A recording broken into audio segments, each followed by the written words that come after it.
Dios les bendiga a todos, soy la hermana Sara y les doy la bienvenida a nuestro canal de prédicas IPUC. Antes de comenzar, te invito a que te suscribas y compartas el video para que muchos hermanos también sean edificados.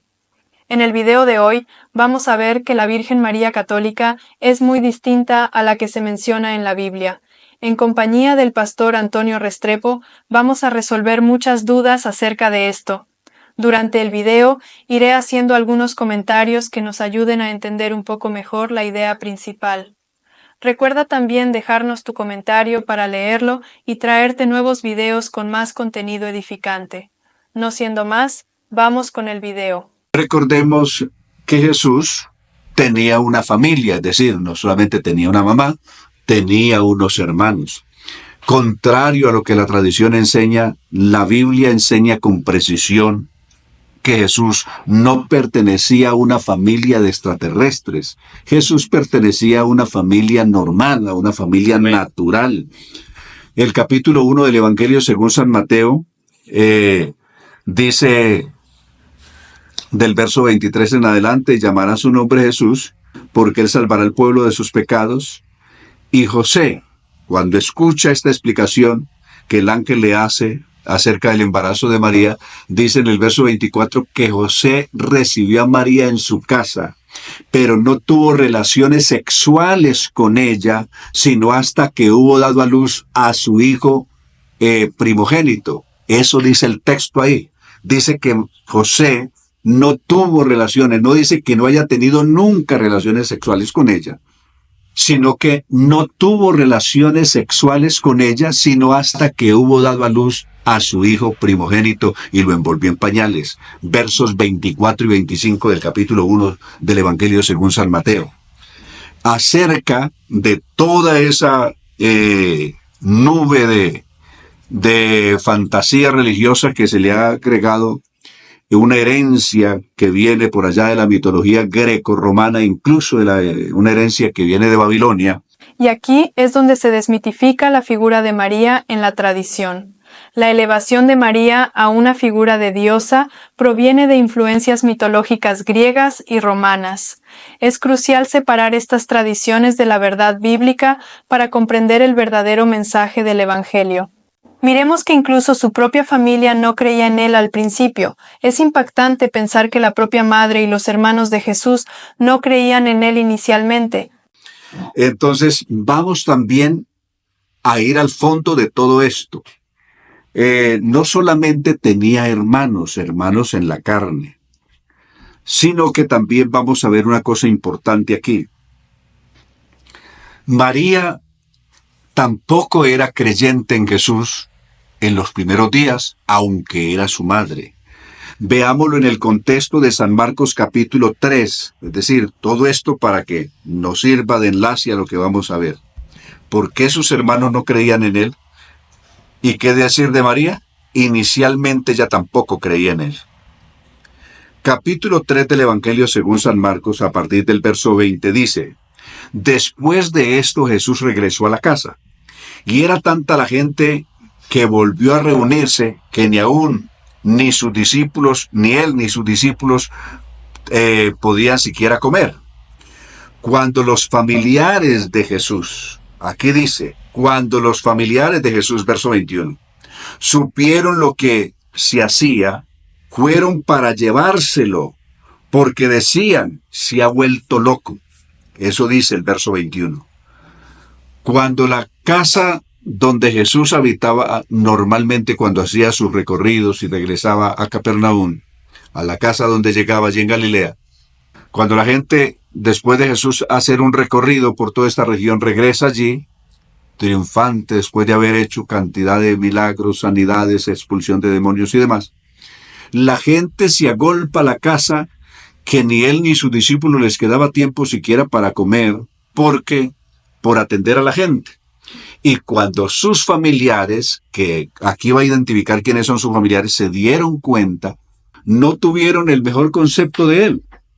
No lo valoraron de la mejor manera, sino que pensaron que Jesús se había vuelto loco, que Jesús había perdido la razón y se había enloquecido y por eso estaba haciendo lo que hacía. Eso demuestra de que ellos no creían. Sigue diciendo el verso 22 en adelante. Pero los maestros de la ley que habían llegado de Jerusalén decían, este hombre tiene a Belcebú, es decir, el príncipe de los demonios. Solo por el poder de Belcebú se le da que pueda expulsarlos. Entonces Jesús los llamó y les puso este ejemplo. ¿Cómo puede Satanás expulsarse a sí mismo? Si los habitantes de un país se pelean entre sí, el país acaba por destruirse. Algo así como está el Capitolio de Estados Unidos esta noche. Si los miembros de una familia pelean unos contra otros, la familia también acabará por destruirse. Y si Satanás lucha contra sí mismo, acabará con su propio reino. Si alguien quiere... Veamos también que los maestros de la ley decían que Jesús estaba poseído. Además de la incredulidad de su familia, los maestros de la ley afirmaban que Jesús estaba endemoniado. Esta combinación de rechazo y acusaciones falsas muestra la resistencia que Jesús enfrentó mientras cumplía su misión. Robar todo lo que hay en la casa de un hombre fuerte, primero tiene que atar a ese hombre. Les aseguro que Dios le perdonará a la gente cualquier pecado que haga y todo lo malo que diga, pero jamás perdonará a quien hable contra el Espíritu Santo. Eso nunca le será perdonado. Jesús dijo porque los maestros de la ley pensaban que él tenía un espíritu mal. Mire aquí la situación. La familia de Jesús piensa que Jesús está loco. Y los maestros de la ley, es decir, los expertos en las Escrituras, creen que Jesús está endemoniado. Versos 31 y 32. Mientras tanto, la madre y los hermanos de Jesús, aquí viene, llegaron a la casa donde él estaba. Aquí dice quién eran sus familiares. Aquí identifica de qué familiares habla. Entre los familiares se cuenta, la madre y hermanos de Jesús llegaron a la casa donde él estaba, pero prefirieron quedarse afuera y mandarlo llamar. La gente que estaba sentada alrededor de Jesús le dijo, tu madre y tus hermanos y tus hermanas están allá afuera y quieren hablar contigo. Recuerde que sus hermanos y sus hermanas les menciona San Marcos capítulo 6. Pero Jesús les preguntó, es decir, a la gente que le está diciendo esta razón, ¿quiénes son de verdad mi madre y mis hermanos? Luego miró a todos los que estaban sentados a su alrededor y dijo, estos son mi madre y mis hermanos, porque en verdad cualquiera que obedece a Dios es mi hermano y es mi madre. Y no salió. Es decir, salir para que ellos se apoderaran de él y lo amarraran y lo llevaran amarrado a la casa sería un hecho sumamente bochornoso para todos en medio de la multitud. Entonces él prudentemente prefiere no salir. Entonces veamos que al principio ni sus hermanos, ni siquiera su madre creían en él. Claro que esto tiene unas cosas a favor de ellos, es decir, a favor de los hermanos de Jesús. Lo que pasa es que una cosa es uno mirar hoy las cosas que ya las ve con todos los eventos que pasaron. Hoy estamos adelante de la resurrección, adelante de la ascensión de Cristo al cielo. Y ellos estaban apenas al principio, es decir, ellos estaban en la oscuridad que hay atrás. No habían visto nada de lo que iba a pasar. María escuchaba muchas cosas, hablar muchas cosas de Jesús, pero ella no opinaba nada. Las guardaba en su corazón. Amén. Y las meditaba, pero no podía distinguir entre la realidad o alguna fantasía religiosa. Entonces, lo mismo están sus hermanos están confundidos. Realmente sus hermanos vinieron a tener revelación de Jesús y saber realmente quién fue y convertirse y algunos de ellos tener ministerios frondosos como fue Santiago y Judas. Lo tuvieron después de que Cristo murió y resucitó. Amén. Es que aparecen ellos a la palestra, desempeñando funciones importantísimas en medio de la iglesia, del ministerio.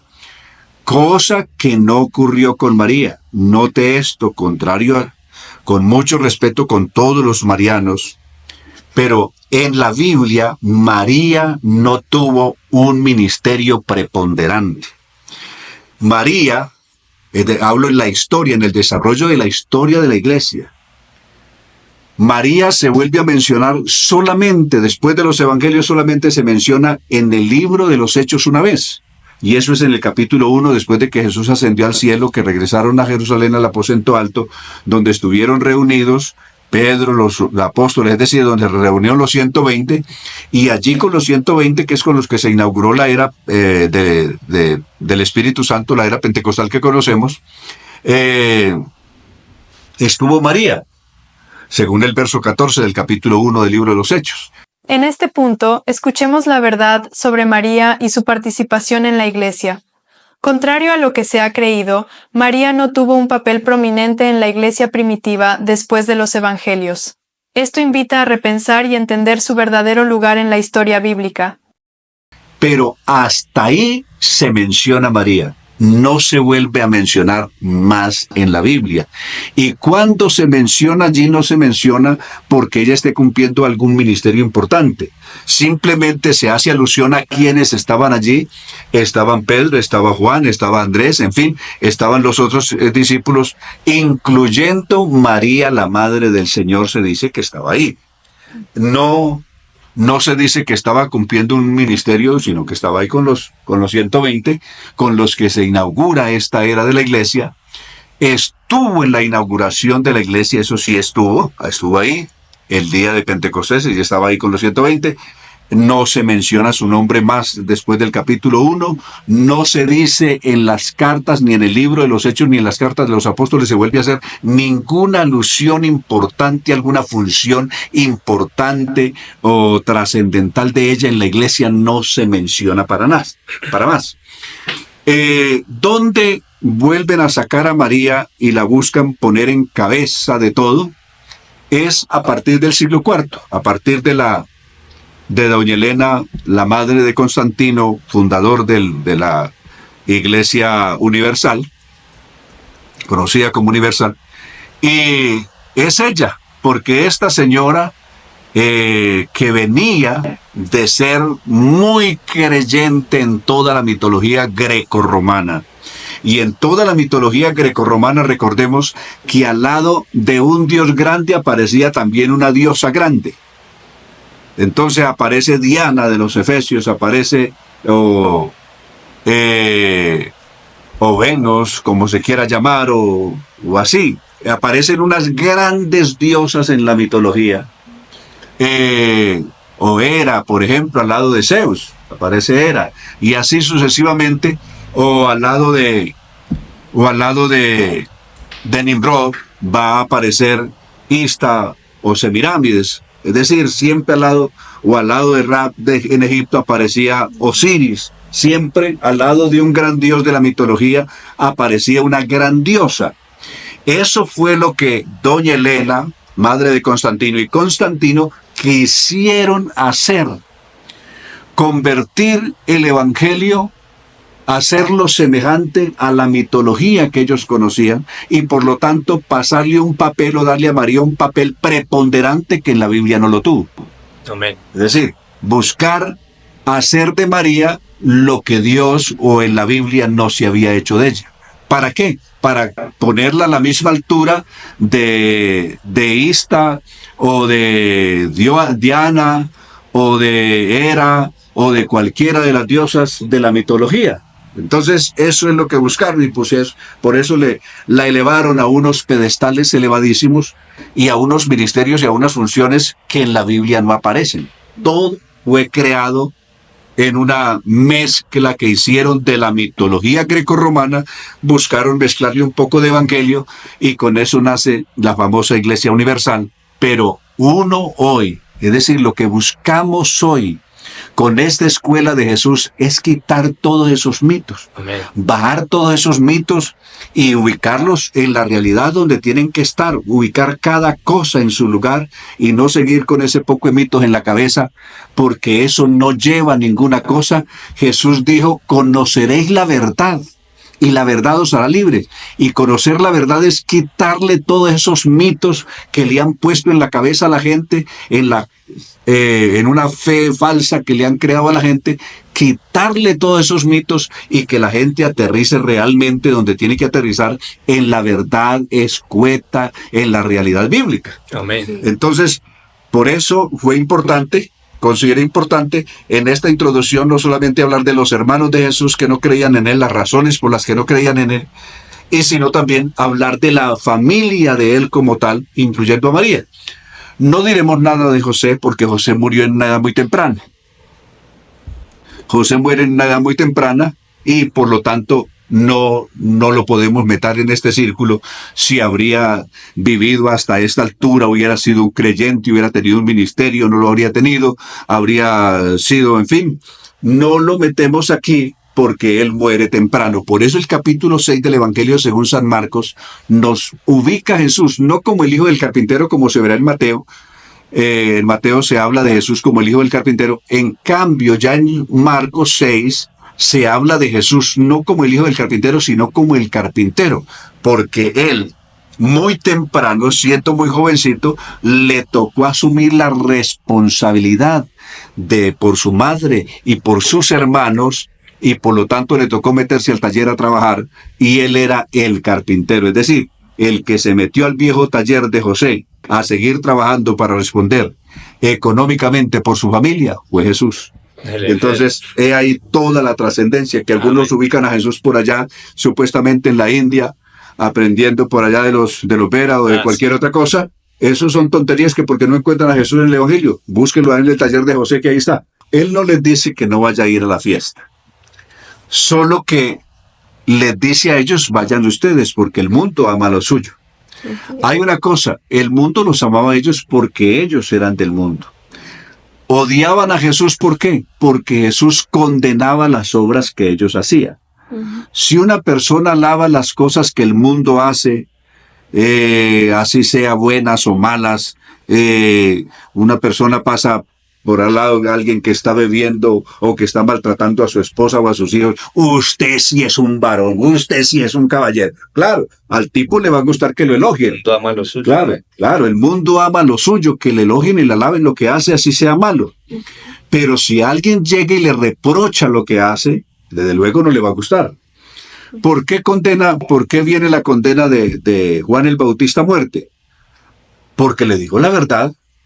Le dice la verdad a Herodes, no te es lícito seguir viviendo con tu cuñada, es decir, con la mujer de tu hermano, no te es lícito vivir en esa condición. La mujer se escuchó y desde ahí no veía la hora de ver cómo deshacerse de Juan. Amén. ¿Por qué buscan matar a Juan? Porque les había dicho la verdad.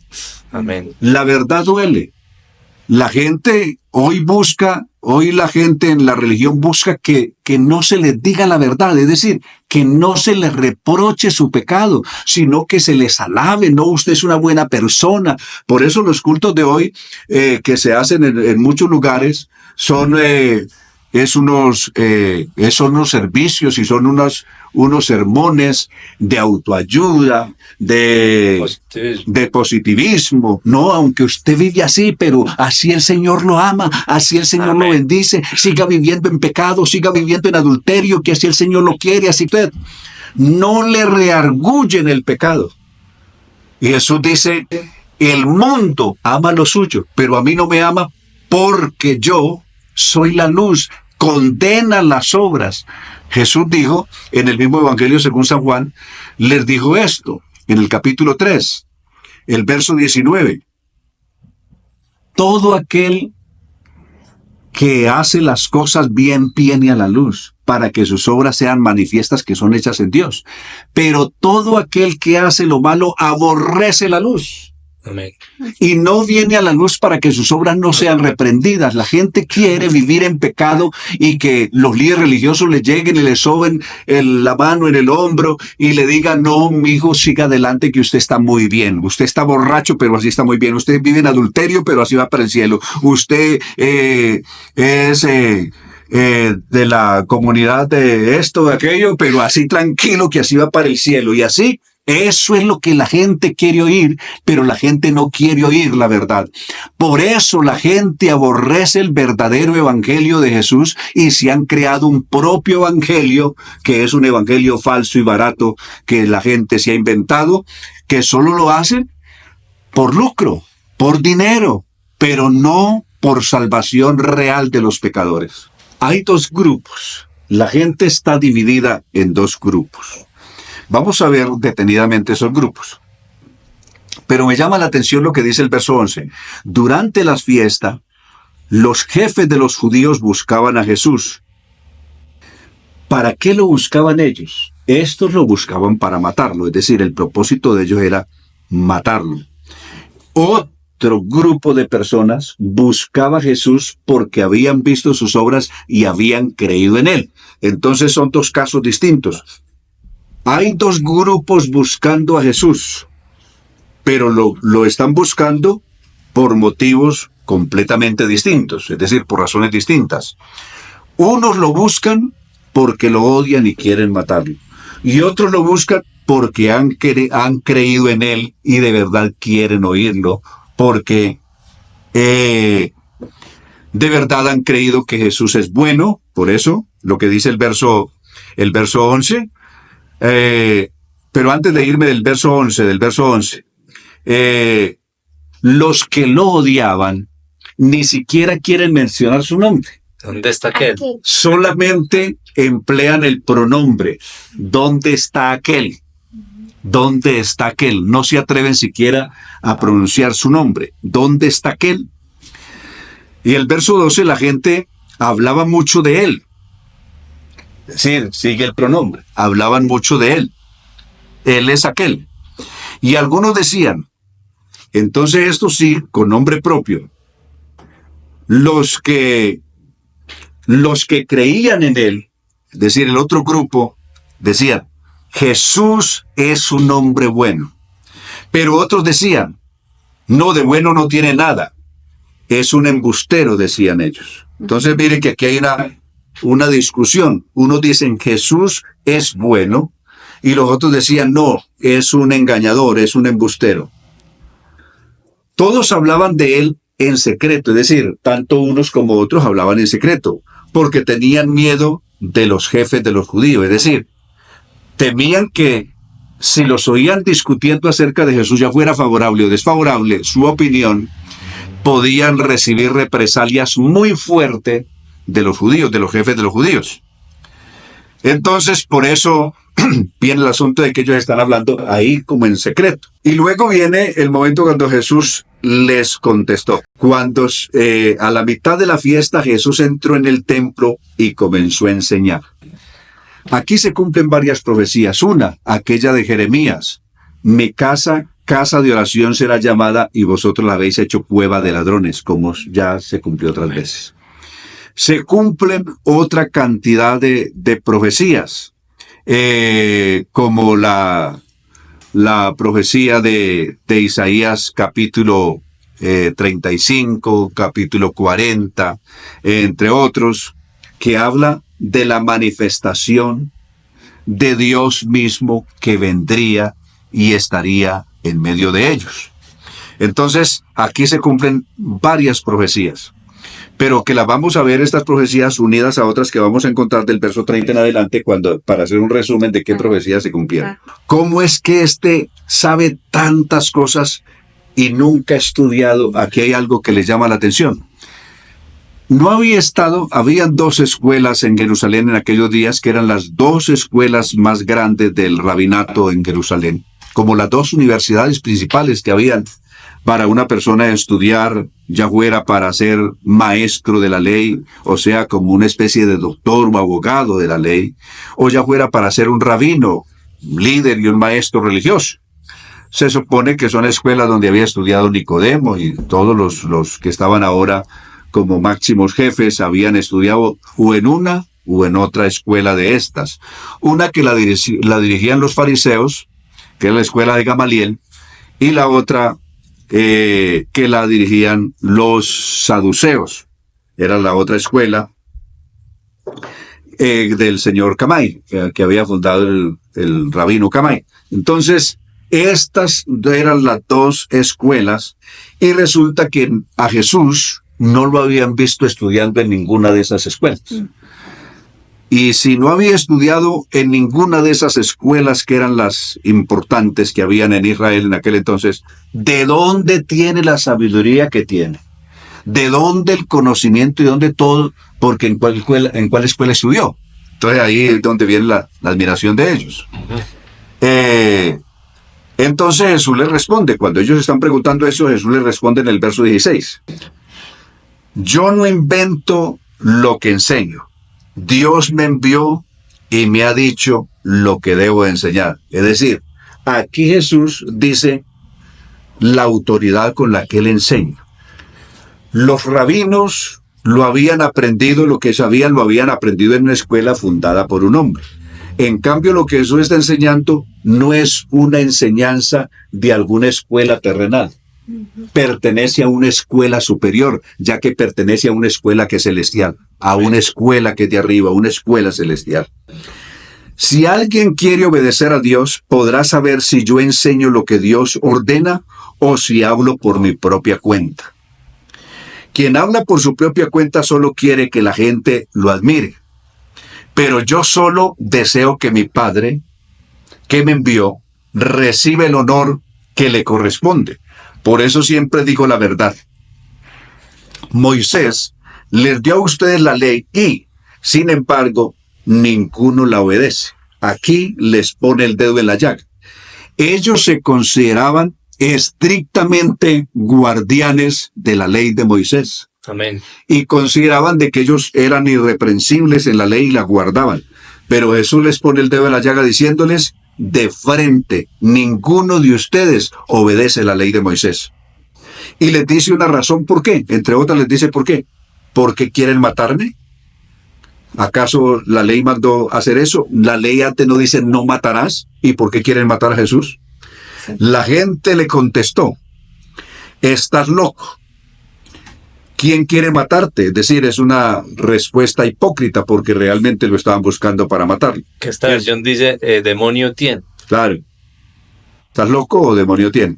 Jesús les dijo, todos ustedes se admiran por un solo milagro que hice. Es decir, la atención de ustedes está puesta en un solo milagro que vieron. No es que Jesús hubiera hecho hasta ahí un solo milagro, sino está puesta en un solo milagro de los tantos que Jesús hizo.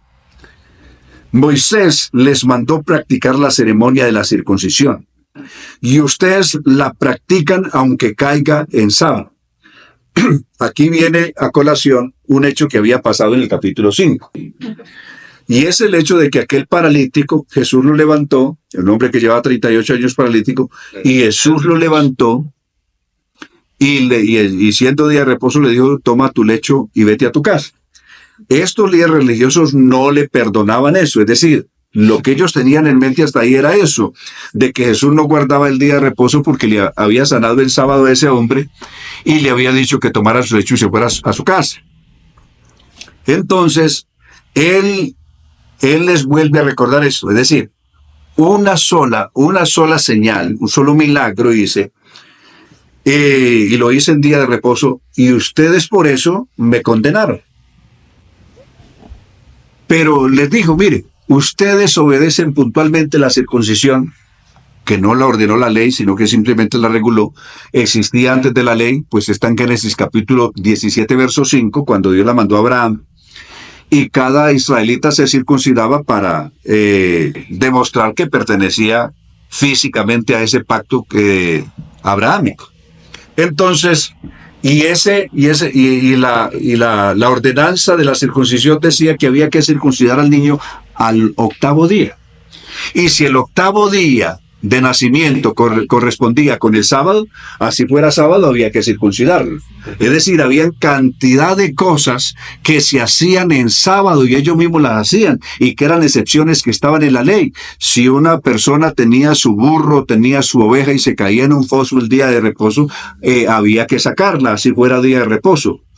Eso es lo que Jesús le está diciendo. Hay una cantidad de excepciones en la ley, porque toda ley tiene sus excepciones. La ley de Moisés no es diferente. En la ley de Moisés habían sus excepciones, pero ellos habían hecho una ley a la manera de ellos, es decir, basada en su propia interpretación caprichosa, como ellos quisieran.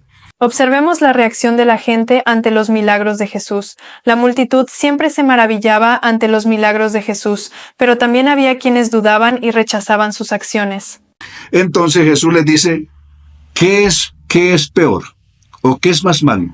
¿Circuncidar a un niño el día de reposo, así seas, porque es el séptimo día, y hay que circuncidarlo porque es el séptimo día, así sea el sábado? ¿O haber sanado a un hombre que llevaba 38 años padeciendo tirado en el piso y nadie lo había podido ayudar? Entonces, ahí viene la discusión. Esa orden, mire lo que dice Jesús. Esa orden no viene de los tiempos de Moisés, lo que yo dije antes. Esto venía, es decir, de circuncidar al niño, venía desde Abraham, de Isaac y de Jacob, es lo que está diciendo el verso 22. Entonces, sí, para obedecer a la ley de Moisés, ustedes circuncidan a un niño, aunque sea en sábado. ¿Por qué se enojan conmigo por haber sanado a un hombre en sábado? Es decir, el del capítulo 5. No digan que algo está mal solo porque así les parece. Es decir, ustedes dicen que esto está malo simplemente porque a usted les pareció, no porque la ley no tenga esas excepciones. Antes de afirmar algo, deben estar seguros de que así es. Aquí los confronta con la realidad y los mete en un razonamiento de derecho. Aquí recurre a un procedimiento legal de derecho.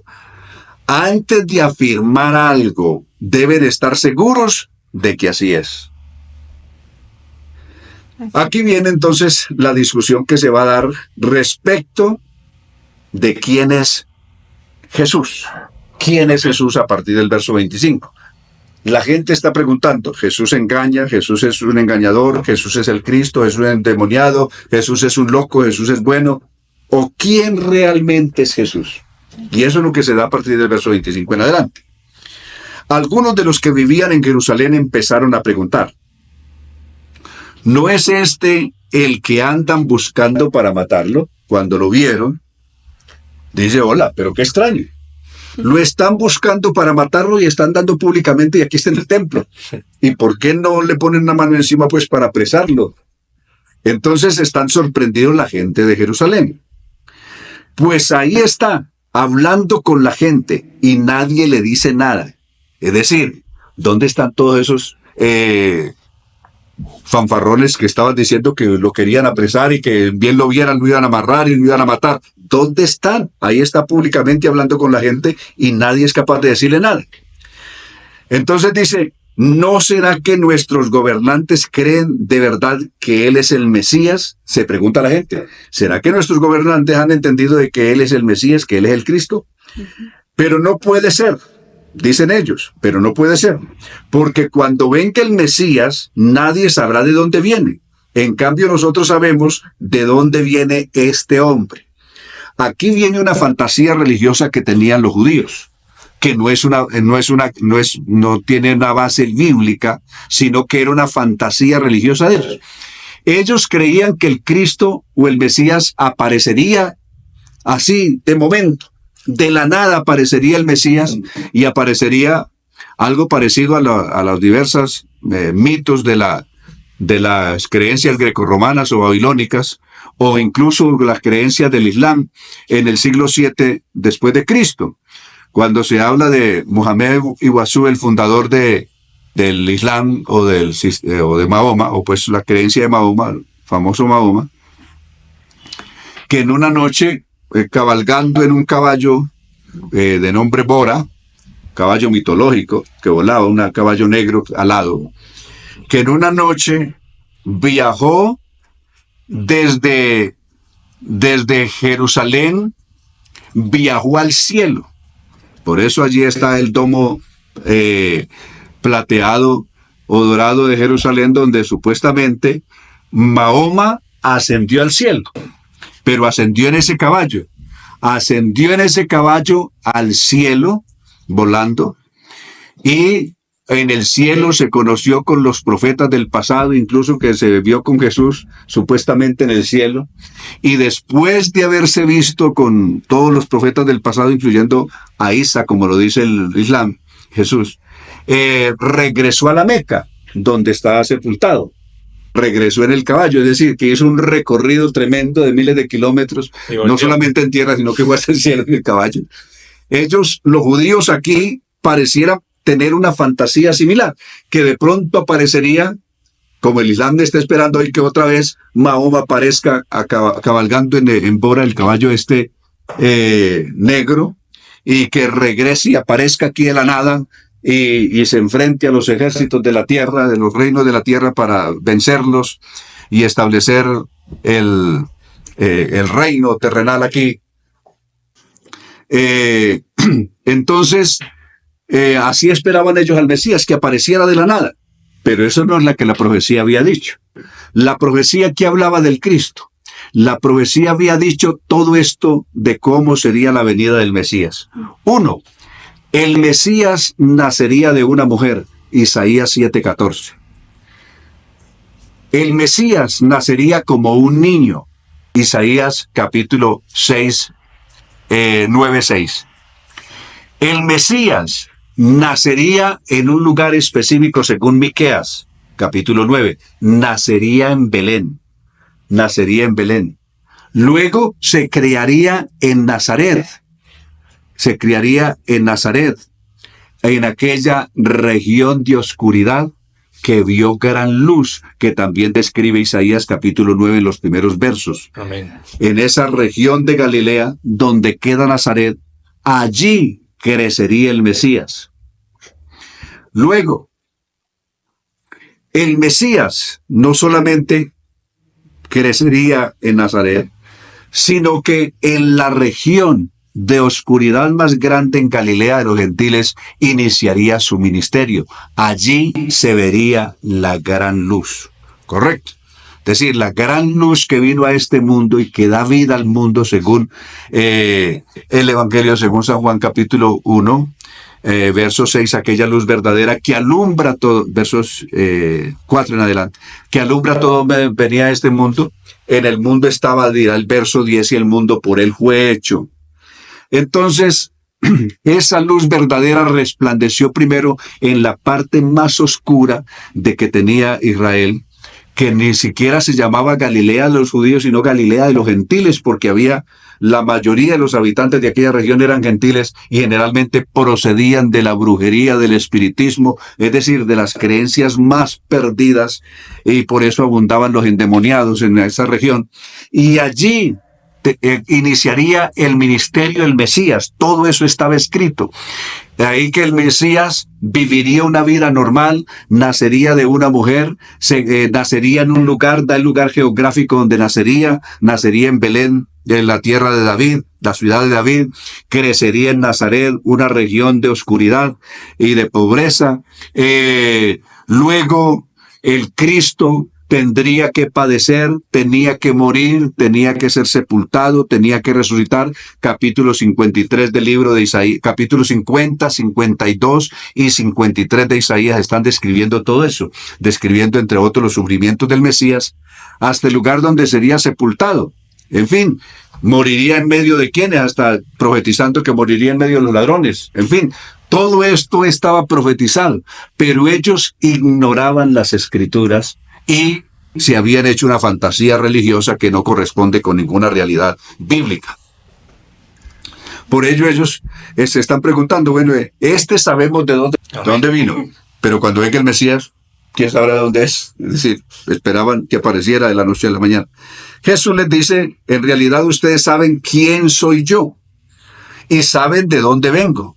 Yo no he venido por mi propia cuenta, he sido enviado por alguien de quien se puede confiar y a quien ustedes no conocen. Yo sí lo conozco, pues vengo de él y él es quien me envió. Con esto queremos remitirlos para entender este lenguaje que Jesús está usando de que vengo de él y él me envió al capítulo 12, verso 44 y 45. Cuando él dice, el que cree en mí no cree en mí, sino en el que me envió. Y el que me ve, ve o está viendo al que me envió. Amén. Incluso la versión del Nuevo Mundo, de los testigos contra Jehová, dice, y el que me ve está viendo al que me envió. Aquí, para cerrar, por lo menos hoy iremos hasta aquí, hasta este verso 30, 31, porque Amén. no nos da porque es bien interesante lo que va a seguir en la ceremonia. Aquí entraremos a partir del verso 32, en la ceremonia en sí que se celebraba en la fiesta de Sukkot, o de las cabañas o de los tabernáculos, y va a terminar con el punto cumbre cuando Jesús se presentará como la fuente de vida.